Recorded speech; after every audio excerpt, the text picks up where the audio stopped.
44। चांदी का कटोरा। 1। तब उसने अपने घर के अधिकारी को आज्ञा दी कि इन मनुष्यों के बोरों में जितनी भोजन वस्तु समा सके उतनी भर दे, और एक एक जन के रूपे को उसके बोरे के मुंह पर रख दे। 2। और मेरा चांदी का कटोरा छोटे के बोरे के मुंह पर उसके अन्न के रूपे के साथ रख दे। यूसुफ की इस आज्ञा के अनुसार उसने किया। 3। बिहान को भोर होते ही वे मनुष्य अपने गधों समेत विदा किए गए।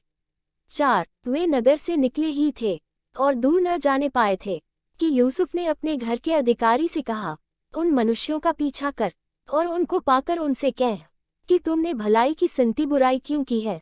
5। क्या ये वह वस्तु नहीं जिसमें मेरा स्वामी पीता है और जिससे वह शकुन भी विचारा करता है? तुमने ये जो किया है सो बुरा किया। 6। तब उसने उन्हें जा लिया और ऐसी ही बातें उनसे कहीं। 7। उन्होंने उससे कहा, हे हमारे प्रभु, तू ऐसी बातें क्यों कहता है? ऐसा काम करना तेरे दासों से दूर रहे।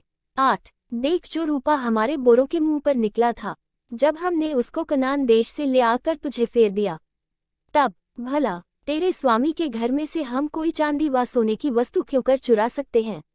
9। तेरे दासों में से जिस किसी के पास वह निकले, वह मार डाला जाए, और हम भी अपने उस प्रभु के दास जो जाएं। 10। उसने कहा, तुम्हारा ही कहना सही, जिसके पास वह निकले सो मेरा दास होगा, और तुम लोग निरपराध ठहरोगे। 11। इस पर वे फुर्ती से अपने अपने बोरे को उतार भूमि पर रखकर उन्हें खोलने लगे। 12। तब वह ढूंढने लगा और बड़े के बोरे से लेकर छोटे के बोरे तक खोज की, और कटोरा बिन्यामीन के बोरे में मिला। 13। तब उन्होंने अपने अपने वस्त्र फाड़े और अपना अपना गधा लादकर नगर को लौट गए।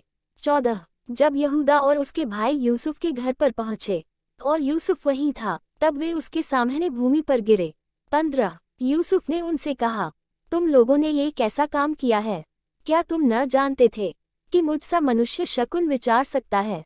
16। यहूदा ने कहा, हम लोग अपने प्रभु से क्या कहें? हम क्या कहकर अपने को निर्दोषी ठहराएं? परमेश्वर ने तेरे दासों के अधर्म को पकड़ लिया है, हम और जिसके पास कटोरा निकला वह भी, हम सब के सब अपने प्रभु के दास ही हैं। 17। उसने कहा, ऐसा करना मुझसे दूर रहे, जिस जन के पास कटोरा निकला है वही मेरा दास होगा, और तुम लोग अपने पिता के पास कुशल क्षेम से चले जाओ। बिन्यामीन के लिए यहूदा का निवेदन। 18। तब यहूदा उसके पास जाकर कहने लगा, हे मेरे प्रभु, तेरे दास को अपने प्रभु से एक बात कहने की आज्ञा हो, और तेरा कोप तेरे दास पर न भड़के, तू तो फिरौन के तुल्य है। 19। मेरे प्रभु ने अपने दासों से पूछा था कि क्या तुम्हारे पिता व भाई हैं? 20। और हमने अपने प्रभु से कहा, हाँ, हमारा बूढ़ा पिता तो है, और उसके बुढ़ापे का एक छोटा सा बालक भी है, परंतु उसका भाई मर गया है, इसलिए वह अब अपनी माता का अकेला ही रह गया है, और उसका पिता उससे स्नेह रखता है। 21। तब तूने अपने दासों से कहा था कि उसको मेरे पास ले आओ, जिससे मैं उसको देखूं। 22। तब हमने अपने प्रभु से कहा था कि वह लड़का अपने पिता को नहीं छोड़ सकता, नहीं तो उसका पिता मर जाएगा। 23। और तूने अपने दासों से कहा, यदि तुम्हारा छोटा भाई तुम्हारे संग न आए, तो तुम मेरे सम्मुख फिर न आने पाओगे। 24। सो जब हम अपने पिता तेरे दास के पास गए, तब हमने उससे अपने प्रभु की बातें कहीं। 25। तब हमारे पिता ने कहा, फिर जाकर हमारे लिए थोड़ी सी भोजन वस्तु मोल ले आओ। 26। हमने कहा, हम नहीं जा सकते, हाँ, यदि हमारा छोटा भाई हमारे संग रहे तब हम जाएंगे, क्योंकि यदि हमारा छोटा भाई हमारे संग न रहे तो उस पुरुष के सम्मुख न जाने पाएंगे। 27। तब तेरे दास मेरे पिता ने हमसे कहा, तुम तो जानते हो कि मेरी स्त्री से 2 पुत्र उत्पन्न हुए। 28। और उनमें से एक तो मुझे छोड़ ही गया, और मैंने निश्चय कर लिया कि वह फाड़ डाला गया होगा, और तब से मैं उसका मुंह न देख पाया। 29।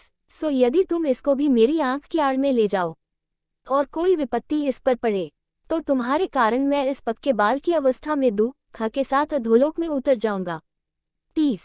सो जब मैं अपने पिता तेरे दास के पास पहुंचूं और ये लड़का संग न रहे, तब उसका प्राण जो इसी पर अटका रहता है। 31।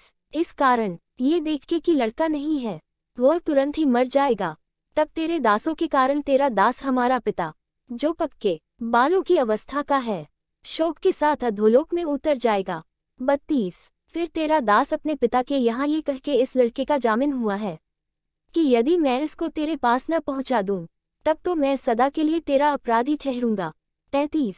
सो अब तेरा दास इस लड़के की संति अपने प्रभु का दास होकर रहने की आज्ञा पाए, और ये लड़का अपने भाइयों के संग जाने दिया जाए। 34। क्योंकि लड़के के बिना सम रहे मैं क्यों कर अपने पिता के पास जा सकूंगा। ऐसा न हो कि मेरे पिता पर जो दैक पड़ेगा वह मुझे देखना पड़े।